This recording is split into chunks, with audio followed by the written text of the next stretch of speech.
नमस्कार मित्र हो, मी डॉक्टर साईनाथ बिनगे या व्हिडिओ लेक्चरमध्ये घेऊन आलोय इयत्ता 10वीच्या विद्यार्थ्यांचा भूगोल विषयातील पहिलं प्रकरण. आणि या पहिल्या प्रकरणाचं नाव आहे क्षेत्र भेट. आणि या व्हिडिओ लेक्चरमध्ये आपण क्षेत्र भेट या प्रकरणाचा सविस्तरपणे आढावा घेणार आहोत. चला तर मग पाहूया क्षेत्र भेट. विद्यार्थी मित्र हो, आपल्या सर्वांना माहीतच असेल की भूगोलाच्या अभ्यासामध्ये सगळ्यात जास्त महत्त्व जर कशाला दिलं जात असेल तर ते क्षेत्र भेटीला दिलं जातं. म्हणूनच की काय, इयत्ता 10वीच्या नवीन अभ्यासक्रमामध्ये भूगोलाचा पहिलं प्रकरण हे क्षेत्र भेट ठेवलेलं आहे. त्यामुळे या ठिकाणी पहिल्यांदा आपणास क्षेत्र भेट म्हणजे काय हे जाणून घेणं अतिशय आवश्यक आहे. कारण बऱ्याचदा आपण हा शब्दप्रयोग करतो पण प्रत्यक्षात त्याचा अर्थ मात्र आपल्याला माहीत नसतो. क्षेत्रभेट म्हणजे काय तर एखाद्या ठिकाणी प्रत्यक्षात जाऊन तेथील भौगोलिक स्थिती जाणून घेणे म्हणजे क्षेत्रभेट होय. भूगोलाच्या अभ्यासामध्ये ज्या भौगोलिक घटकांचा अभ्यास आपण करत असतो ते भौगोलिक घटक इतरत्र विखुरलेल्या अवस्थेमध्ये असतात. त्यामुळं बऱ्याचदा ह्या सर्व भौगोलिक घटकांची माहिती आपल्याला आपल्या शिक्षकांकडून किंवा पुस्तकातून सविस्तरपणे मिळते, याबद्दल कुठलीही शंका नाहीये. परंतु ती माहिती आपल्या आकलनासाठी पुरेशी नसते. कारण भौगोलिक घटक जर आपल्याला प्रत्यक्षात समजावून घ्यायचे असतील तर त्यासाठी आपल्याला त्या ठिकाणी प्रत्यक्ष जाऊन त्याचं निरीक्षण करणं गरजेचं बनतं. आणि प्रत्यक्ष निरीक्षणातूनच तो भौगोलिक घटक किंवा तो सांस्कृतिक घटक आपण समजून घेऊ शकतो. म्हणून क्षेत्रभेट म्हणजे कोणती सहल नाहीये तर ते एक अभ्यास सहल आहे आणि तेही अकॅडमिक एज्युकेशनल टूर आहे. या अनुषंगानं आपण त्याकडे पाहिलं पाहिजे. मग दुसरा प्रश्न आपल्या समोर निर्माण होतो तो म्हणजे क्षेत्रभेटीत काय केलं जातं. तर आपण जेव्हा एखाद्या ठिकाणाला भेट द्यायला जातो त्यावेळेस आपण त्या ठिकाणच्या प्राकृतिक व सांस्कृतिक पर्यावरणातील घटकांचे निरीक्षण करत असतो. प्राकृतिक घटक म्हणजे काय तर जे घटक निसर्गतः निर्माण झालेले आहेत त्यांना आपण प्राकृतिक घटक असं म्हणतो. व सांस्कृतिक घटक म्हणजे काय तर जे घटक मानवानं निर्माण केलेले आहेत त्यांना आपण सांस्कृतिक घटक असं म्हणतो. क्षेत्रभेटीमध्ये आपण या प्राकृतिक व सांस्कृतिक पर्यावरणातील घटकांचं निरीक्षण करून त्यांचा एकमेकांवर झालेला परिणाम किंवा ते एकमेकांसोबत कशी क्रिया आणि प्रतिक्रिया करतात याचा अभ्यासही करत असतो. क्षेत्रभेटीमध्ये सर्वेक्षण करून माहिती संकलित करणे हे सुद्धा महत्वाचं काम आहे. कारण ज्या ठिकाणाला आपण भेट द्यायला जात असतो त्या भेटीमागे आपला विशिष्ट असा हेतू किंवा उद्दिष्ट असते आणि ते उद्दिष्ट म्हणजेच त्या ठिकाणाची संपूर्ण माहिती गोळा करणे, त्याला संकलित करणे असं आपण या ठिकाणी म्हणलेलं आहे. आणि शेवटचा आणि महत्वाचा उद्देश तो म्हणजे जी माहिती आपण गोळा केलेली आहे किंवा जी माहिती आपण मिळवलेली आहे त्या माहितीच्या आधारे अहवाल तयार करणे. अहवाल लेखन हे क्षेत्रभेटीचा शेवटचा परंतु अतिशय महत्वाचा टप्पा आहे. कारण अहवाल लेखनामुळेच आपण केलेल्या अभ्यासाचा येणाऱ्या नवीन विद्यार्थ्यांसाठी व नंतरच्या विद्यार्थ्यांसाठी फायदा होणारा असतो. म्हणून क्षेत्रभेटीमध्ये अहवाल लेखनही महत्वाचं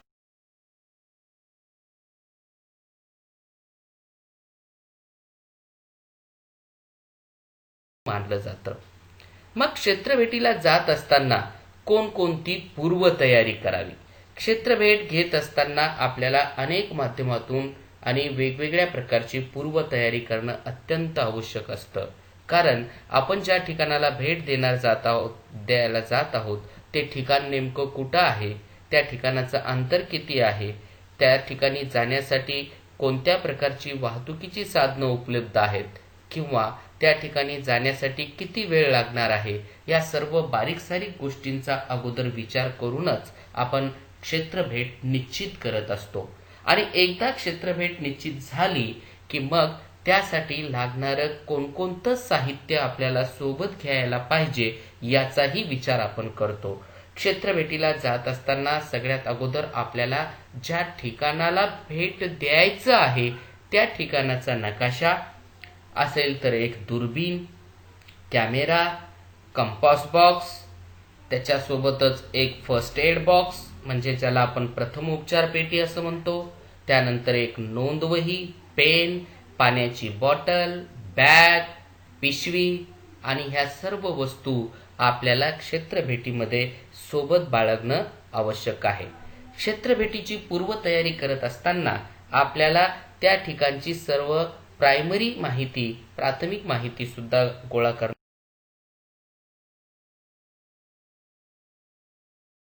गरजेचं आहे. तर अशाच प्रकारे एका क्षेत्रभेटीचं नियोजन या प्रकरणामध्ये केलेलं आहे. विशेष म्हणजे राहुल नावाचा विद्यार्थी आहे आणि राहुलच्या वर्गातील विद्यार्थी आणि त्याच्या शाळेतील शिक्षक असे सर्वजण मिळून उस्मानाबाद जिल्ह्यातील नळदुर्ग पासून रायगड जिल्ह्यातील अलिबाग या ठिकाणापर्यंत अलिबाग या ठिकाणी क्षेत्रभेटीसाठी जाण्याचं निश्चित केलेलं आहे. आणि हे संपूर्ण प्रकरण म्हणजे या प्रवासादरम्यान विद्यार्थ्यांनी अनुभवलेल्या वेगवेगळ्या भौगोलिक घटकांचा अभ्यास कसा होतो हे दाखवण्याचा प्रयत्न या माध्यमातून केलेला आहे.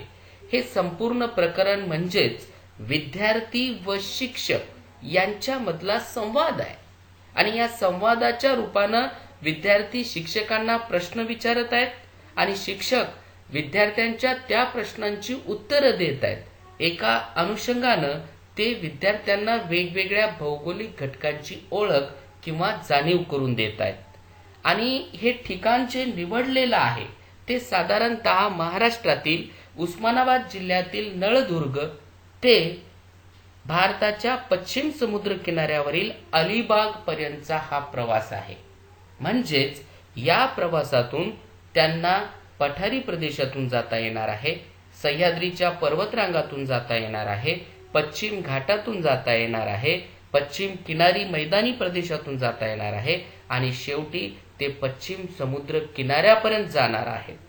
सांगण्याचं तात्पर्य की ठिकाण असं निवडलेलं आहे की जेणेकरून विद्यार्थ्यांना जास्तीत जास्त भौगोलिक घटक आणि जास्तीत जास्त सांस्कृतिक घटकांची ओळख करून घेता येईल.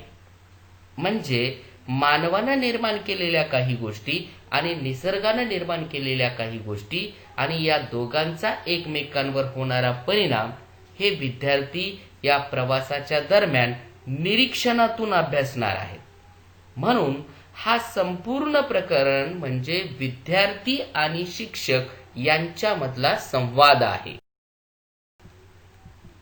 हा संवाद अभ्यासत असताना तुमच्या मनामध्ये दोन प्रश्न निर्माण होतात. एक, तुम्ही क्षेत्रभेटीत सहभागी होणार असाल तर कशी तयारी कराल?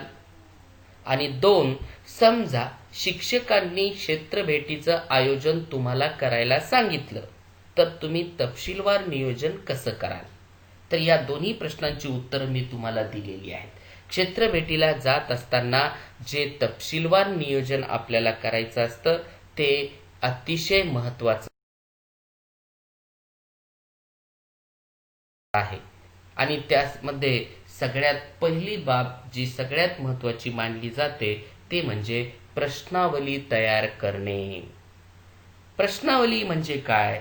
तर ज्या ठिकाणाला आपण जाऊन भेट देणार आहोत त्या ठिकाणी आपल्याला कोणकोणती माहिती मिळवायची आहे किंवा कोणत्या स्वरूपात ती माहिती मिळवायची आहे हे अगोदर आपण निश्चित केलं पाहिजे. कारण जेव्हा आपण एखाद्या ठिकाणाला भेट द्यायला जातो त्यावेळेस आपल्या मनामध्ये तर असंख्य प्रश्न असतात, पण प्रत्यक्षात त्या ठिकाणी गेल्यानंतर मात्र काही प्रश्न नेमक्या वेळी आठवतच नाही. मग होतं काय, जेव्हा आपण त्या ठिकाणाहून परत येतो तेव्हा नंतर ते आठवतात आणि आपल्या मनामध्ये एक दुःख राहून जातं की अरे, हे तर माहिती मी मिळवलीच नाही. मग पुन्हा आपलं मन कुठंतरी ते माहिती मिळवण्याचा प्रयत्न करत असतं. तर तसं होऊ नये यासाठी अगोदरच आपण ज्या क्षेत्राला भेट द्यायला जाणार आहोत त्या ठिकाणी भेट देण्या अगोदर आपल्या मनामध्ये कोणकोणते प्रश्न आहेत किंवा आपल्याला त्या ठिकाणी कोणत्या उद्देशानं भेट द्यायची आहे ती उद्दिष्टपूर्ती करण्यासाठी अशा प्रकारची एक प्रश्नावली तयार करणं आवश्यक आहे. आता प्रश्नावली काय असते त्याचा एक नमुना मी तुमच्या समोर या ठिकाणी ठेवलेला आहे. या प्रश्नावलीमध्ये विद्यार्थी एका खेडेगावाला जाऊन भेट देणार आहेत आणि हे कन्सिडर करून एका खेडेगावाला भेट देण्यासाठी कशा प्रकारची प्रश्नावली तयार करावी हे या एक नमुना म्हणून या ठिकाणी दिलेला आहे. आणि जी प्रश्नावली तुम्ही निर्माण केलेली आहे त्या प्रश्नावलीची उत्तरं शोधत असताना ती उत्तरं तुम्हाला 5 प्रकारे मिळू शकतात. 1. तुमच्या शिक्षकांकडून. 2. तुमच्या प्रत्यक्ष निरीक्षणातून. 3.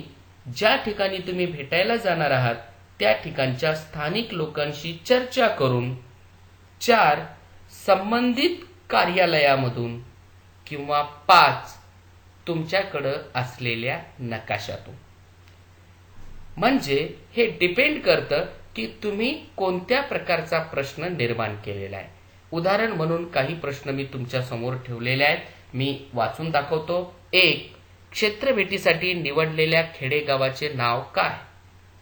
याचं उत्तर तुम्हाला तुमचे शिक्षक म्हणजे अ आणि तुमचं निरीक्षण म्हणजे ब या दोन्ही गोष्टीतून मिळू शकतं. नंबर 2. तुमच्या गावाला ऐतिहासिक पार्श्वभूमी आहे का? असल्यास ही माहिती संकलित करा. या प्रश्नाचं उत्तर तुमचे शिक्षक देऊ शकत नाहीत. का? कारण त्या गावाला कोणती ऐतिहासिक पार्श्वभूमी लाभलेली आहे ते त्या गावातल्या स्थानिक लोकांशी चर्चा करूनच आपल्याला समजू शकते. आणि म्हणून त्याचं उत्तर आपल्याला फक्त क म्हणजेच स्थानिक लोकांशी चर्चा करून मिळेल. प्रश्न 3 दिलेला आहे. तुमच्या गावापासून त्या खेड्याचे अंतर किती किलोमीटर आहे? याचं उत्तर शिक्षकही देऊ शकतात, स्थानिक लोकांशी विचारूनही तुम्ही मिळवू शकता किंवा तुमच्याकडे जो नकाशा दिलेला आहे त्या नकाशाच्या आधारे सुद्धा तुम्ही ती माहिती मिळवू शकता. आणि 4था प्रश्न आहे, हे खेडेगाव तुमच्या गावाच्या कोणत्या दिशेस आहे? 5वा प्रश्न, खेडेगावाला जाण्यासाठी रस्ता कोणत्या प्रकारचा आहे? त्यानंतर 6वा प्रश्न या ठिकाणी दिलेला आहे तो म्हणजे गावात ग्रामपंचायत कार्यालय आहे का? गावाच्या जवळचे मोठे शहर कोणते? गावाला जाण्यासाठी वाहतुकीची कोणती साधनं आहेत? हे गाव व सभोवतालचा प्रदेश कोणत्या प्राकृतिक विभागात येतो? गावात कोणत्या रंगाची मृदा आढळते? गावाच्या परिसरात नदी, तलाव इत्यादी जलस्रोत आहेत का? असल्यास त्यांची नावे लिहा. अशा अनेक प्रकारचे प्रश्न तुम्हाला सुद्धा निर्माण करता येतात आणि त्या आधारे तुम्ही एक प्रश्नावली तयार करू शकता आणि या प्रश्नावलीच्या आधारे आपण त्या ठिकाणी गेल्यानंतर त्या ठिकाणची इत्थंभूत माहिती आपल्याला मिळवता येते. सांगण्याचं तात्पर्य की आपण ज्या ठिकाणाला भेट द्यायला जात आहोत त्या ठिकाणची सगळी माहिती आपल्याकडे गोळा व्हावी हा त्यामागचा उद्देश आहे. क्षेत्रभेटीचा सगळ्यात शेवटचा आणि महत्वाचा टप्पा असतो अहवाल तयार करणे. अहवाल लिहिणे म्हणजेच तुम्ही ज्या क्षेत्राला भेट दिलेली आहे त्या ठिकाणी जी माहिती तुम्ही गोळा केलेली आहे, मग ते नकाशे असतील, तथ्ये असतील, आराखडे असतील, तुम्ही काढलेली चित्र असतील किंवा तुम्ही घेतलेली छायाचित्र असतील किंवा तुम्ही मिळवलेले काही सॅम्पल्स असतील, या सर्वांचा वापर करून तुम्ही विद्यार्थ्यांशी चर्चा करून काही संदर्भ ग्रंथांचा आधार घेऊन खालील मुद्द्यांच्या आधारे तुम्ही दिलेल्या क्षेत्रभेटीचं वर्णन म्हणजेच अहवाल लिहून तयार करायचा असतो. आणि तो करत असताना सगळ्यात अगोदर आपल्याला प्रस्तावना मांडावी लागते. त्यानंतर ज्या ठिकाणी तुम्ही भेटायला गेलात त्या खेडेगावाचं स्थान, त्या ठिकाणची प्राकृतिक रचना, जलस्रोत, जलसिंचन व्यवस्था, प्राणी, वनस्पती, मृदा, शेती, जोडव्यवसाय, लोकसंख्या, घरे, घरांची रचना, लोकांचा व्यवसाय, लोकजीवन, सोयीसुविधा, ह्या सगळ्या बाबींचं वर्णन त्या अहवाल लेखनामध्ये आलं पाहिजे. आणि शेवटी तुम्हाला जे काही निरीक्षणातून जाणवलं त्या आधारे तुम्हाला निष्कर्ष काढणं आवश्यक असतं. आणि निष्कर्ष काढल्यानंतर आभार प्रदर्शन, म्हणजे या क्षेत्रभेटीमध्ये ज्या ज्या लोकांनी तुम्हाला प्रत्यक्ष किंवा अप्रत्यक्ष मदत केली असेल तर त्या सर्वांचं आभार मानणे आणि शेवटी संदर्भ सूची देणे, या मुद्द्यांच्या आधारे आपण अहवाल लिहून तयार करू शकतो. आणि या ठिकाणी आता आपण या प्रकरणाची प्रत्यक्षात सुरुवात करणार आहोत. आणि या क्षेत्रभेटीची म्हणजेच या अभ्यास सहलीची सुरुवात होते नळदुर्ग पासून.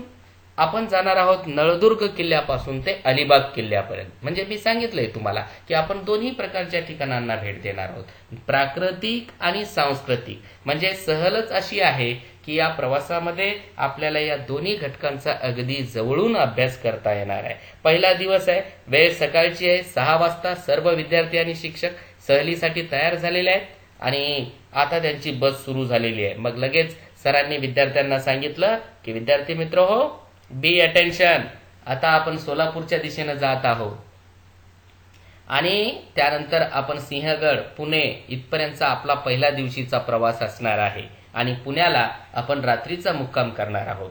तर प्रवास करत असताना बसमधून दोन्ही बाजूला त्या ठिकाणी असलेली भूरचना, जलाशय, वनस्पती, मृदा, त्या ठिकाणची शेती, त्या ठिकाणची मानवी वस्त्या किंवा तुम्हाला प्रवासामध्ये ज्या वसाहतींचा आकृतिबंध दिसतोय त्या सगळ्यांचं तुम्हाला बारकाईनं निरीक्षण करायचं आहे. आणि या निरीक्षणाच्या दरम्यान तुम्हाला जर काही अडचणी वाटल्या किंवा तुम्हाला तुमच्या मनामध्ये काही शंका उपस्थित झाल्या तर ते तुम्हाला विचारायचे आहेत.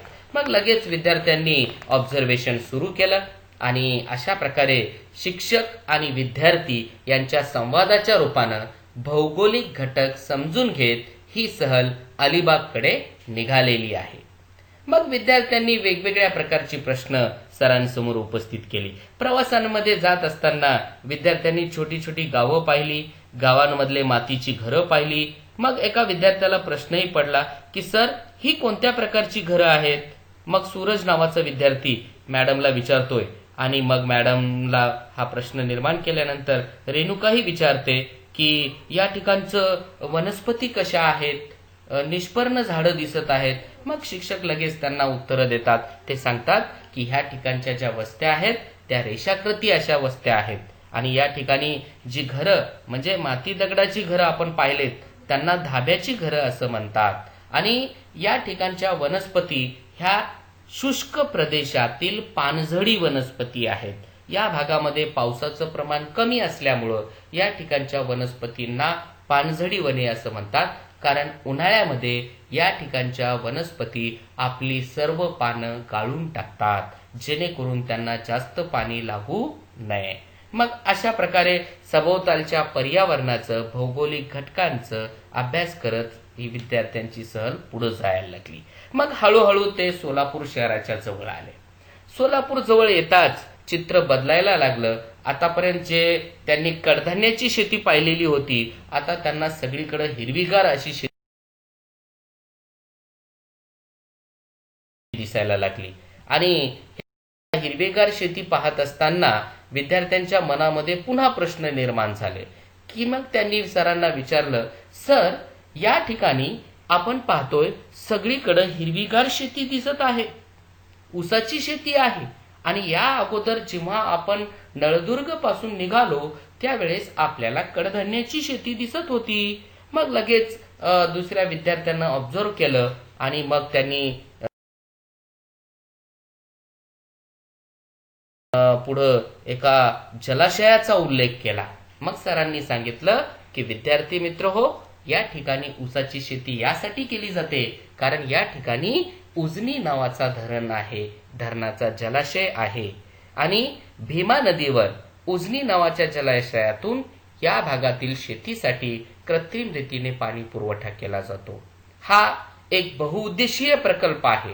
ज्या प्रकल्पामध्ये वीज निर्मिती केली जाते, मासेमारी केली जाते आणि त्यासोबतच शेतीसाठी जे सिंचन व्यवस्था आहे, कालव्यांच्या सहाय्यानं शेती सिंचन किंवा जलसिंचनही केलं जातं. यामुळं या ठिकाणचे विद्यार्थी, या ठिकाणची शेतकरी सदाहरित पिकं म्हणजेच ऊसासारखी पिकं ज्यासाठी पाण्याची आवश्यकता असते ते घेऊ शकतात. म्हणून या ठिकाणची शेती तुम्हाला हिरवीगार दिसत आहे. एवढंच नाही तर या ठिकाणच्या वनस्पतींमध्ये सुद्धा बदल झाल्याचं तुम्हाला पाहायला मिळेल. कारण ज्या प्रदेशातून आपण आलेले आहोत तो प्रदेश निम ओसाड प्रदेश असल्यामुळं आता आपल्याला नव्या प्रकारच्या वनस्पती या ठिकाणी तुम्हाला पाहायला मिळतील. साधारणतः या भागामध्ये तुम्ही झाडांचा प्रकार जर बघितलात तर ते अंजन, वड, पिंपळ अशा प्रकारची वृक्ष तुम्हाला जास्त करून पाहायला मिळतील. आणि असं म्हणजे थोडं चर्चा करत हळूहळू बस सिंहगडापर्यंत गेली. मग त्या ठिकाणी विद्यार्थ्यांनी जेवण केलं आणि जेवण केल्यानंतर हळूहळू विद्यार्थी सिंहगडावर चढले आणि त्या ठिकाणी मग सिंहगडाची माहिती पण त्यांनी मिळवली. सिंहगडाच्या प्रवेशद्वाराजवळ एक फलक लावलेला होता आणि त्या फलकावर सिंहगडाबद्दलची संपूर्ण माहिती दिलेली होती. विद्यार्थ्यांनी ती माहिती वाचली आणि ते गडावर चढले आणि गडावर जात असताना त्या ठिकाणी सह्याद्रीची भव्यता, त्या ठिकाणी असलेला बेसॉल्ट नावाचा अग्नीज खडक आणि त्या ठिकाणच्या एकूण प्राकृतिक रचनेचा अभ्यास विद्यार्थ्यांनी केला. आणि हे करत करत विद्यार्थी गडावर गेले आणि गडावर जात असताना त्यांनी सगळ्या गोष्टींचं बारकाईनं निरीक्षण केलं. त्याच गडावरून म्हणजेच सिंहगडावरून जेव्हा त्यांनी पुणे शहराकडे बघितलं तर त्यांना पुणे शहराजवळ असलेला जो खडकवासला नावाचा धरण आहे तेही धरण दिसलं आणि विद्यार्थ्यांच्या त्यांनी त्याची छायाचित्र वगैरेही घेतली. कारण सिंहगड हे डोंगरी किल्ला आहे आणि अतिशय उंचावर असल्यामुळं त्या ठिकाणावरून हे सगळे दृश्य त्यांना पाहता आली.